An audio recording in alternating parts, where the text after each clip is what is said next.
Have you ever heard of a plumber reclogging a pipe? Let's watch this.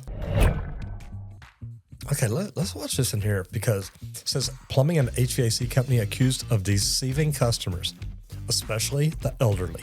Now, this is Fox 13 News out of Utah. So let's jump in here. They need to protect other consumers from see what's going on here. Having this sort of experience. I actually just talked to one of the main investigators on this case. He said that it was the most egregious case that he has ever investigated. Overcharging customers, not providing what was promised, even elder abuse. They're all accusations against a plumbing and HVAC company. I'm Fox 13 investigative reporter Nate Carlisle. Action Plumbing, Heating, Air, and Electric is accused of all that. Now the Utah Division of Consumer Protection is taking it to court. The Utah Division of Consumer Protection is taking this company to court. This is interesting. Midsummer, my HVAC in my home, the furnace, the blower blew out. Ryan Gephardt lives in Lehigh. I kind of randomly selected Action, and I asked them to install a heat pump just because, they're more efficient. Despite the name, heat pumps are supposed to cool a house. They just said, okay, this is what you're going to get. This is what your home needs. You need a 3.5 ton heat pump. A day and a half, 2 days later, it's sort of working, but it can't keep up with the heat. Upselling when not necessary. The services weren't quality. The services were not necessary. Pause right there because she talks about upselling when not necessary. And if you're doing it right, you're not selling. You're giving people options. So, and look, I don't know this whole story, but I like that the Utah Department of Commerce is involved here. But remember, upselling is part of what we do each and every day. If you want a water heater replacement and I offer you a tankless water heater and you so choose to take it, that doesn't mean it was an unnecessary upsell. It's giving you options. That's what we do. So I don't like the way she worded that. The services weren't quality. The services were not necessary. The work that was done was shoddy. Okay, like I said, I don't understand all this, but look, guys, not doing the work that you're supposed to be doing, that's something you've got to do.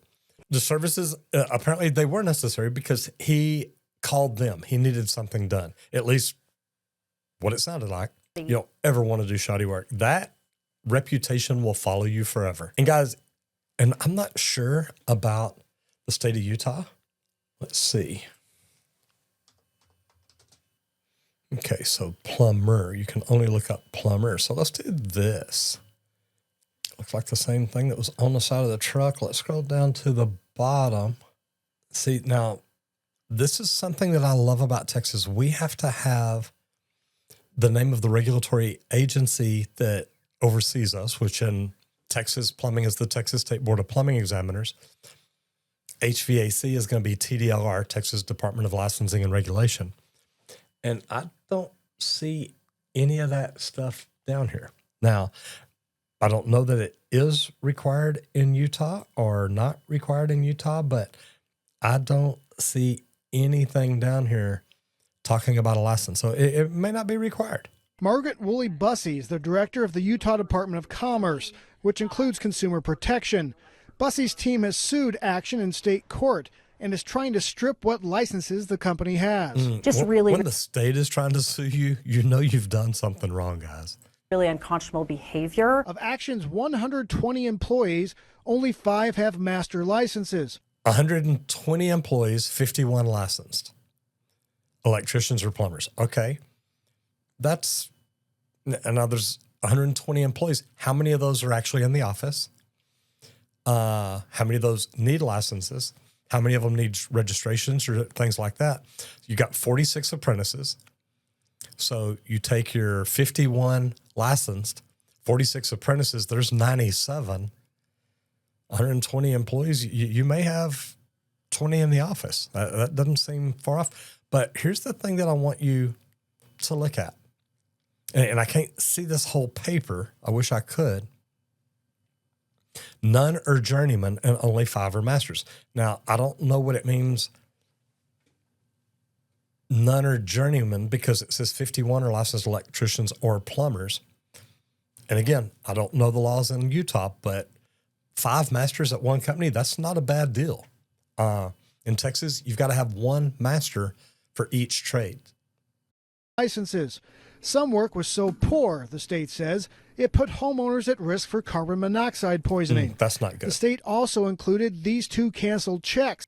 Okay, so it looks like this is the same person 2 days apart from each other. Guys, that's $56,000. That's a lot of money. In its filing, an Action employee admitted to filling them out for a customer diagnosed with dementia. Oh, $56,000 for what another contractor told investigators was really about $1,600 worth of. Number one, man, somebody needs to be tarred and feathered. What another contractor told investigators was really about $1,600 worth of work. They would go in and they would use high-pressure sales tactics to get some of these vulnerable adults to pay for services that they were not needed. Bussey's office wants a judge to award damages to Action's customers. How much have you paid Action? Nearly $20,000. I've tried disputing it, so like some of the charges are on hold, but I have paid, I think, over $5,000 of that. So here's how you can protect yourself and your home repair. Get multiple bids. Verify the contractor has a license at doppel.utah.gov. There you go. That's DOPL. Guys, do you see that? If you're in Utah, you should check right there. .utah.gov. That's the Utah Division of Professional Licensing. Read online reviews, get written estimates and contracts, and don't pay large amounts up front. Action Plumbing, man, I hate to say it, brother, but I think you're in trouble. But if you're doing shoddy work, sending out unlicensed people, and you're screwing people over, you need to be in trouble. All right, man, this here does not look good. We report on our environment because it directly impacts your health and quality of life. Well, tonight we have newly released images of a shocking environmental crime. Investigators just revealed pictures of 2 men who pled guilty to illegally dumping waste into our local waterways. It could have an impact on drinking water for hundreds of thousands here at home.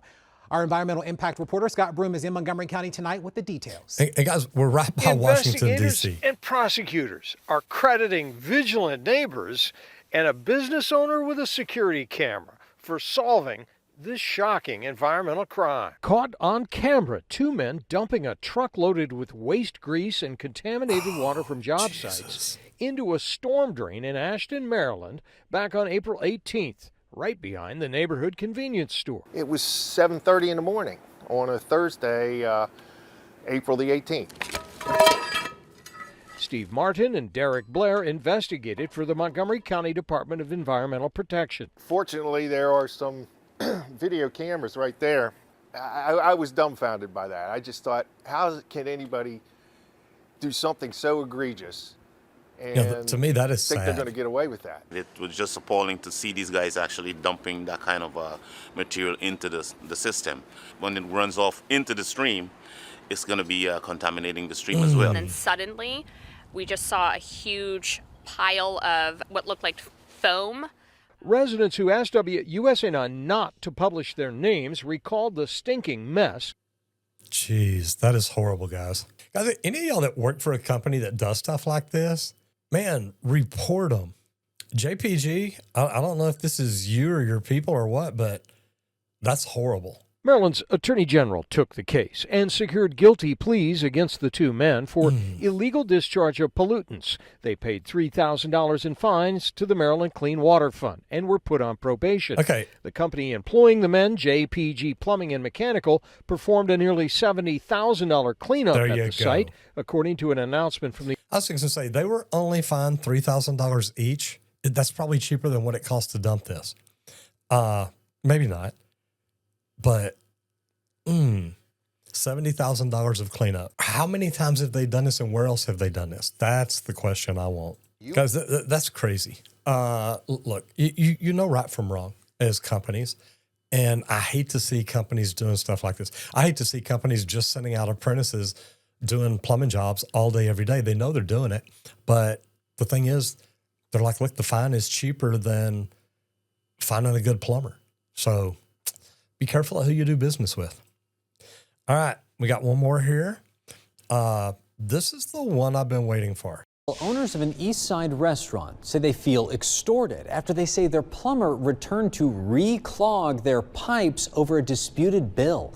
Our Liz DeSantis joins us after hearing both sides of the story. Liz? Well, Rob, when the plumber didn't receive payment right away after a finished job, they returned the next day to undo their repairs. Now, it's a matter that might normally be settled in court, but this plumber decided to take matters into their own hands. What started as a normal day at the restaurant has Thai bistro and bar owners saying they feel extorted. I was shocked. I couldn't believe it. It's like, okay, is this really happening? Operations manager Jesse Sanders says when their grease trap started to overflow, they called Hevron Plumbing Company to fix the block. 3 days later, when it happens again, they called the plumber back, this time saying it was an emergency. So this was the first invoice, basically explaining all the work he did.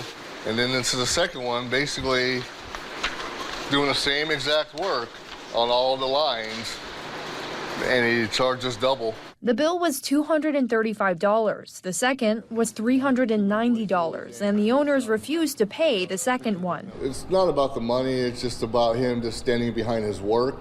Restaurant surveillance cameras show the plumber returning the next morning. And the following day, we received a text message saying that he's on our property. He put a balloon into our grease trap, and he's not going to remove it until we paid. Text exchanged between the parties show the owners were given about an hour to pay their bill before the plumber left for the weekend. Wow. If we were to leave the balloon in there, it would have overflowed the restaurant with water, dirty water that's going down the grease trap. And basically, we would have to shut down. Plumber Joel Hevron tells 14 News over the phone his business offers no warranty for drain cleaning. He says the restaurant also had a history of being slow to make payments. I don't have a magic wand I can wave and remove all of the garbage and debris from the drain line. So what we can do is we can snake it, we can verify that it's open and working correctly, which is what we did. Police officers came to the restaurant to mediate. They tell us these matters are normally settled in small claims court. Frankly, it was not worth me pursuing it in court. It was not worth my time. Just wasn't worth it for me. With officers on scene and the bill paid, Hevron Plumbing removed the blockage. All right, you're good to go. The restaurant says the bill they handed over ultimately was marked paid under protest. Being a small business owner, we don't want that to happen to other customers and clients of his or other plumbers, because it's just ridiculous that it had to come down to this. Now, Thai bistro and bar owners tell me they filed a complaint against Hevron Plumbing Company with the Better Business Bureau. The plumber tells me they have yet to officially respond to that complaint. number one, guys, when people complain, especially if it's online, reply and just say, look, we'd like to talk to you. We'd like to resolve this. I hate to see plumbers do stuff like this. It does happen, though. And look, there's been times that I've wanted to go back and rip out work that the people are like, well, we're not going to pay you, or we're going to give you a bad review. Well, I jumped through hoops. I did this job perfect. Yeah, but we're going to give you a bad review if you don't lower the price. I was like, lady, make sure you spell my name right. I hate to see plumbers do this. I understand it. I've been on both sides. There are customers out there that don't want to pay, especially when you've done the work, you've done it right. The thing is, they cleaned the drain. It lasted a couple of days. What else got put down it? Or did they run a camera down it? And I hate running cameras down grease lines, but did they run a camera down to make sure that it was really clean, or they didn't just poke a hole in it? So a lot of different ways to look at it. I understand not having warranties on grease traps and things like that, because you never know. And you think this is bad. Check out this video here, because a plumber actually pours, well, something down the drain that we had to get up under the house to fix it. So check that out, because that is one of the craziest things I've ever seen. And the biggest scam plumber should have gone to jail.